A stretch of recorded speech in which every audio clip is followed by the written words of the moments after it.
My mother needs a man. I'm here to offer you $100 if you'll take her out on a date. You are single, aren't you? Yes, but... Jason was so surprised, he answered without thinking. Frankly, he didn't know whether to ask which of his brothers had put her up to this, or simply to laugh outright. He couldn't very well claim he'd never been propositioned before, but this was by far the most original instance he'd encountered in 30-odd years. She's not ugly or anything. I'm not sure what to tell you. The girl was staring at him so candidly, so forthrightly, Jason realized within seconds it was no joke. I don't think my mother's happy. Jason leaned against the side of his oak desk and crossed his arms. Why would you assume my taking her out will make a difference? I don't know. I'm just hoping. You see, my mom and dad got divorced when I was little. I don't remember my dad, and apparently he doesn't remember me either, because I've never heard from him. Mom doesn't say much about what went wrong, but it must have been bad because she never dates. I didn't care about that before, only now... Only now what? Jason asked when she hesitated. I want to start dating myself, and my mother's going totally weird on me. She says I'm too young. Boy, is she out of it. I'm not allowed to date until I'm 16. Can you imagine anything so ridiculous? Jason wasn't interested in getting involved in a mother-daughter squabble. Not being a father myself, I can't really say. The 9th grade dance is coming up in a few weeks, and I want to go. Your mother won't allow you to attend the dance? That sounded a bit harsh to Jason, but as he'd just stated, he wasn't in a position to know. Oh, she'll let me go, except she intends to drop me off and pick me up when the dance is over. And that's unacceptable? Of course it is. It's the most awful thing she could do to me.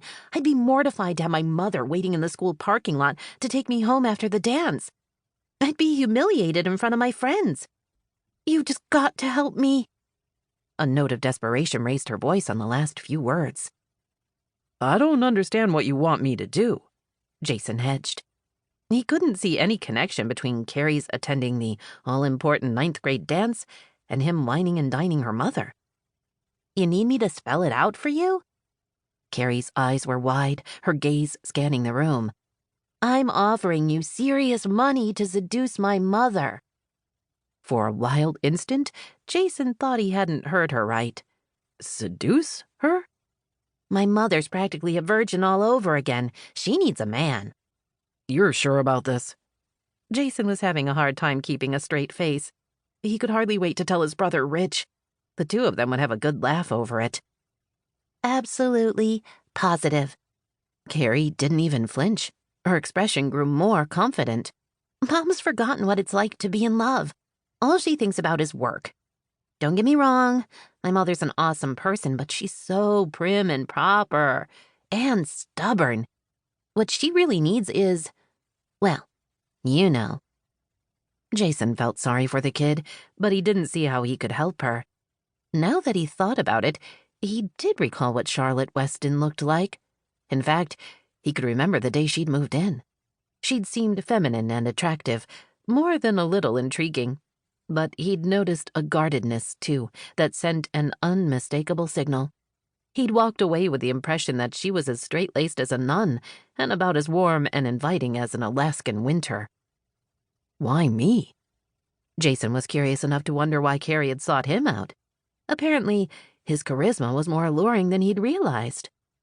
Well, just because, that's all, Carrie answered with perfect teenage logic.